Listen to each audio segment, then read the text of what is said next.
Welcome to Belief, Being, and Beyond with your host, Granddaughter Crow. I love it. Oh my God. I get to spend some time with you again.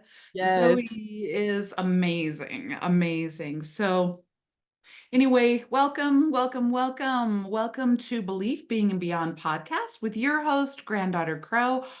I am so honored, very deeply, soulfully, spiritually filled, honored for our next guest, the amazing I am Zoe Flowers. Hey, Zoe. Hey, how Oh are my, you? I'm doing so wonderful. There are so many things that you bring to the world. I mean, you are what I would classify as the epitome of creative logic. Oh, And I like that. you know how to create with your poems, through your books, with your filmmaking and your candles, but yet you have this very grounded, logical, let's embody this, let's get it out there, let's produce that. And even in your reads, there is this beautiful blend of how to apply spiritualism and magical stuff for Yay. tools that you work with every day. So, you guys, Zoe is here. I'm going to ask her to briefly introduce herself, but I really want to say that if you want a spiritual person, she comes on and she has a channel too. She does the most fascinating tarot reads with stones and energy, and I love it. So, Zoe, just let us know who you are and what you're up to. Take a minute. Yeah, thank you. How do I follow up all of that? I love that you appreciate though the mind and the creativity because those are two of my favorite things. So, yeah, for everybody out there, I'm Zoe Flowers. I am a healer, I'm an author, human being. Sometimes I like to say spiritual concierge. Ooh, To help the spirit, to help y'all's spirit get to where it needs to go, like, love so I that. like to say that sometimes I consider myself a little bit of an occultist, right? So occult knowledge, the things of mystery, dabbling in those things, but also sharing that information, like GDC said, to help us navigate the world. Absolutely. Yeah. I was checking out one of your short films off of your website, which is iamzoeflowers.com, and we will link that so you guys can have it. But one of them goes like this. It was the offerings. Oh, And it starts out, you're at the ocean. I think it was Martha's Vineyard or yeah, something like that. last summer. Mhm. You were like, if we're witches, be witches then. You got that down pat, I right? heard I heard it. I was like, because you were just like, hey, if we're witches, be witches then. It's like quit bridling, quit restricting, quit just go out there and be and the offering and everything. You guys have to check that out. I will be sharing it on my social media. But oh my goodness. Yeah, so if you're a witch, be a witch then, right? And Yeah. allow that witchcraft, occult spiritualism to come into your day to day activities, which is what this podcast is about. It's about your belief system and a variety of people's different belief systems and how they embody it in their beingness. The people that I interview actually are living their belief system as a magical practice in the mundane muggle world. And there were so many topics that we were, oh, we could talk about, one of your books, and we could talk about the other book, or we could talk about your candles, we could talk about your films. But you said something that I think is really powerful, is you said, well, or we could talk about how magic And spiritualized tools can address social justice issues in our world. Let's go there. Not the hands on Yeah. the thing.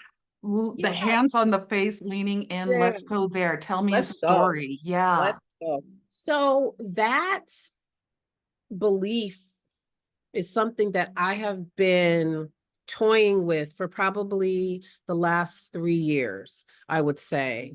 Because as somebody that, I got into the law, it wasn't even called law of attraction when I first started. I mean, it's been law of attraction, but when I was introduced to it, it was more called New Thought, the power of your thought. It was with Dr. Wayne Dyer in the late 80s, early 90s, as I age myself gracefully.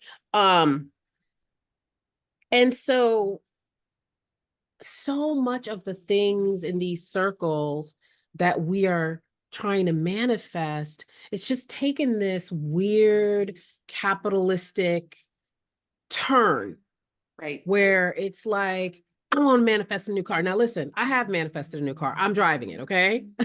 So I get it. I'm there. I have manifested those used manifesting for things, Right. but it never really made me feel complete. Interesting. And Right. they don't tell you that, right? And when you're in a state where you need a new job or you need a home, these are very real things that we need in the real world. So I understand manifesting for those things, but to me, we can go further. Nice. And so to me, and that was the whole point of offering. If we're witches, surely there's more that we can be doing with our power to help humanity than just like manifesting a house. Again, important things. I'm not being flip, but I just think that we need to look deeply in the ways that capitalism and consumerism has kind of taken our eye off the ball a little bit in this so-called spiritual movement. I love what you're throwing down because if I can just interject, it's kind of like, you do a podcast, you're on social media, you're a content creator, you're writing books. I'm speaking as, your colleague. Yeah. And then and to the listeners out there, and then all of a sudden, all we do is look at how many followers do I have? How many books did I sell? How many this? And granted, not like you said, not to be flippant, it's a Right, real thing, right, but do we do it for that reason, or do right, we do it because somebody puts a comment in that said, you made my day, you gave me new insight, you empowered me? And so I'm kind of blending it in because I absolutely agree. And so I love that I watched Offerings. mm, You guys have to check this out. Beautiful, empowering. I mean, one of those types of films that you want to watch it at night with mm. all the lights out and just turn up the volume, I love it. surround sound.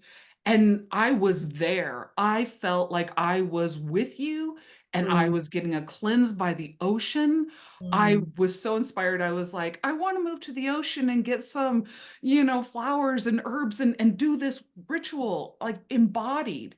Yeah, And what the message I saw in there was like, well, maybe the name of this podcast, if you're witches, be witches then. I love And it. what is the bigger? So you're absolutely right. I agree with you. It's a state of mind, but what is this bigger thing Right, that we right, as witches, as occultists, as whatever you want to call love and light right, people, healers, right, magicians, or shamans, whatever you call yourself, however you can right, come to the table while you're right. listening to this, what stretch our minds? Like, what else can we do?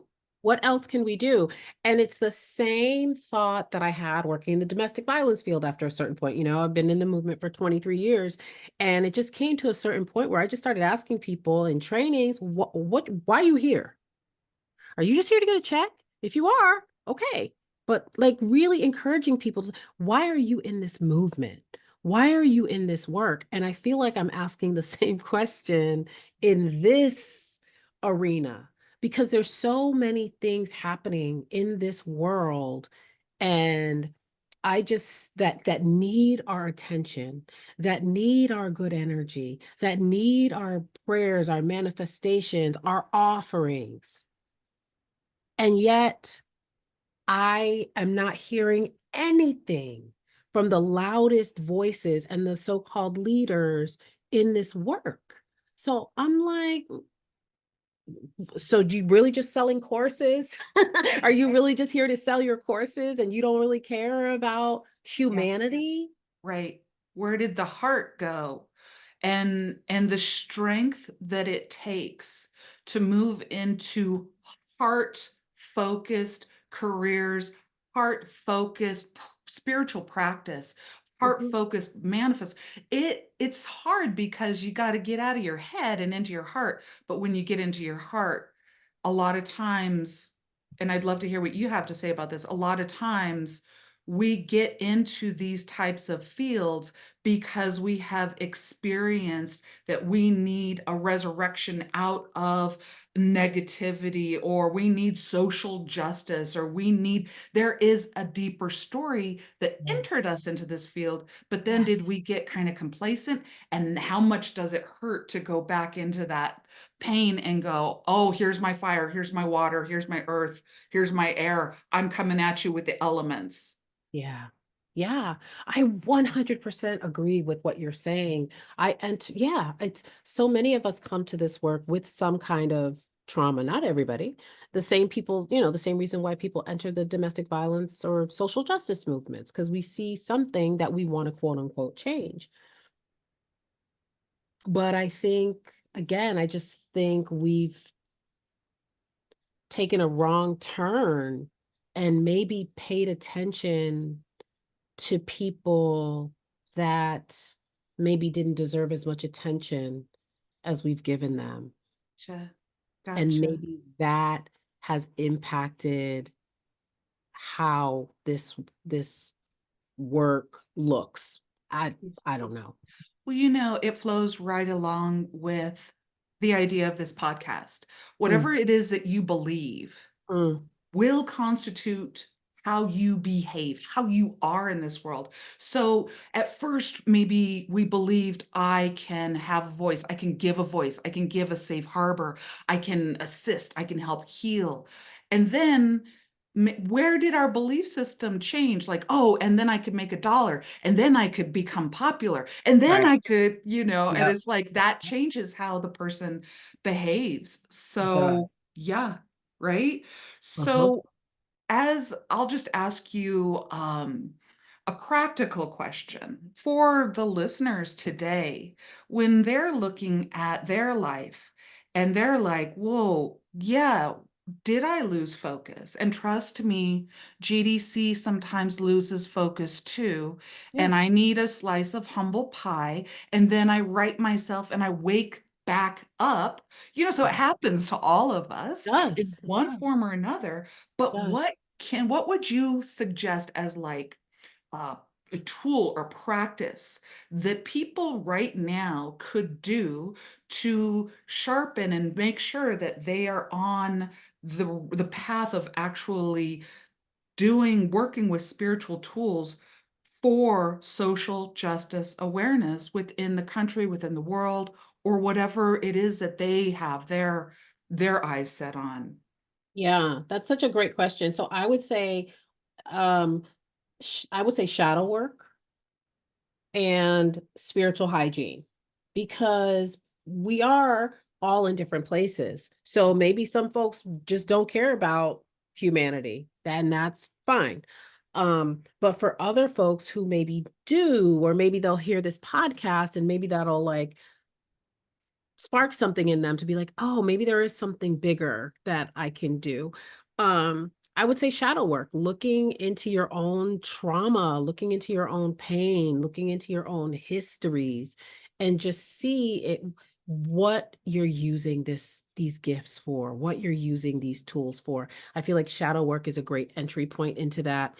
And then I would also say making sure you're doing your spiritual hygiene, because perhaps there have been some energies, some low vibrational energies or things like that that may have attached themselves to folks, and that's actually clouding what their true path is, right? Because sometimes our trauma can cloud our true path. So Yes. we think that our road to happiness is a million followers, but perhaps spirit has something else. And we're not going to be able to know what that something else is if we're not keeping ourselves clean spiritually, energetically, taking spiritual baths, cleansing our tools, and all of those things. We're not going to be able to see it. We're not going to be able to recognize what our true path is. And so we might get sidetracked. I think that that is like so deep, so rich, and almost so obvious because, it's kind of like if we're talking about the spiritual body here, but if we were talking about the physical body, I Yeah. basically just asked you, hey, what do I do when my hair's all funky and I stink?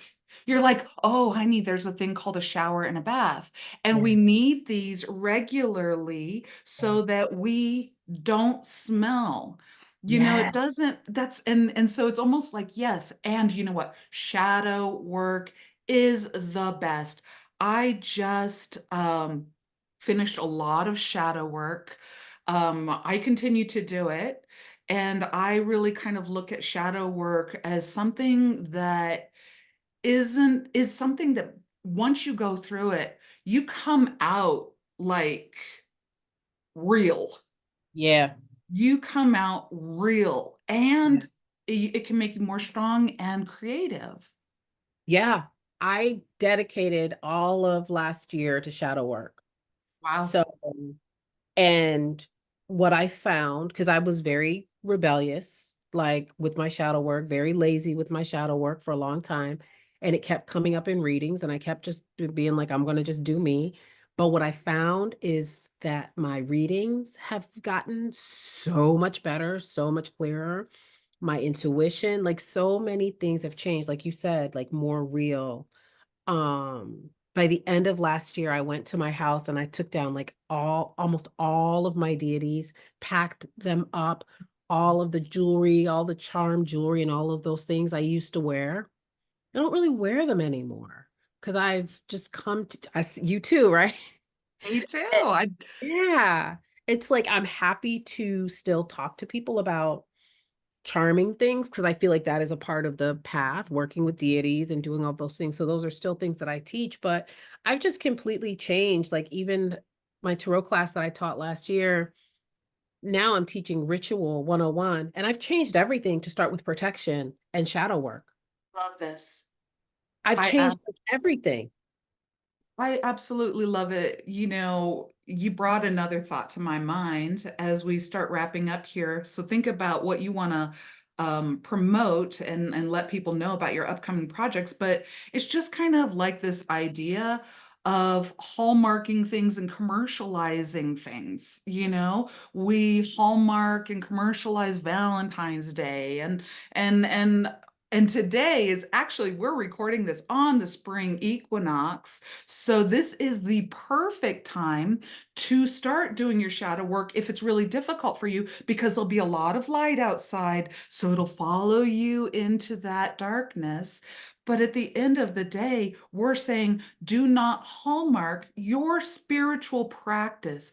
Do not hallmark or commercialize your spiritual practice to gain you followers or whatever. That will come, but that isn't the goal. The goal is something so much more.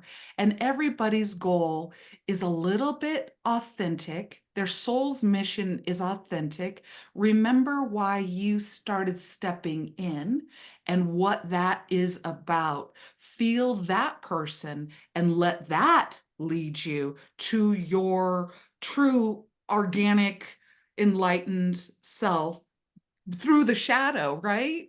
Yeah. Through the shadow. My shadow taught me more about my light than my light ever could teach me about my shadow.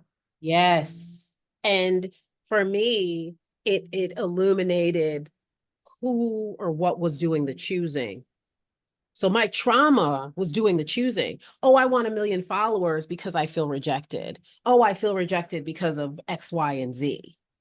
So that's what was doing, that's what was driving. So if I wasn't doing my shadow work, I would have never found that out. And what I want to say as we close about this social justice issues and how magic is. So for me, I see it as a response. It is a response because the thing about our Western society is it's been really good at separating us from spirit, separating us from ourselves, Yes. separating us from each other. Yes. That is what capitalism, racism, sexism, that is what those isms do. They are a tool of separation. Wow. Magic and ritual are tools of reclamation. They are tools of reclaiming, right? Because they can't take the sun from me. They can't take the wind from me, right? Yes, we have to pay for water, which I have thoughts about. But right now they can't take water from me, right? So we have things that we can access that connect us to the natural world. And so that is how it is a response, right? My body is a magical tool. So it is a response to all of these. How I use my body in magical ritual is a response, not resistance, because what we resist persists. It is a response Love it. to the things we, say we don't like in the world. Obviously, I need to have you back because this just was scratching the surface. Yeah. I love it. So, give us your website Sure. once again. Absolutely. So my website is iamzoeflowers.com. So the letter I, the letter A, the letter M, and then zoeflowers.com. My YouTube is The Magic Hours, and it's magic with a MAGICK. And there you'll find all Oh types yeah. of Oh yeah. celebrity readings, moon readings, like all the Oh things. yeah. Oh Um, yeah. yeah, my company is called Soul Requirements, but again, you'll see all that on my website if you want to buy candles, all those things. It's all there. Love it. I highly recommend you guys, Zoe Flowers and what she brings to the world. Literally, when she just said what she said about separation and on just coming back together and understanding that if you're watching me on YouTube, you may have seen me tear up a little. If you are not, go to my YouTube channel and watch baby granddaughter Crow tear up a little because my soul was touched by your words. Thank you. So thank you, thank you, thank you for coming on here, Zoe, and thank you for watching and listening to another episode of Belief Being and Beyond podcast with your host, Granddaughter Crow. Please review; it really helps. And feel free to check out the YouTube channel where you can like, subscribe, and comment if you have something that you want to say, or if you want to ask Zoe a question. I will get her if you want to comment, I can get it to her. So thank you, thank you, thank you. And we will see you. I love you guys. We will see you on the flippity flip.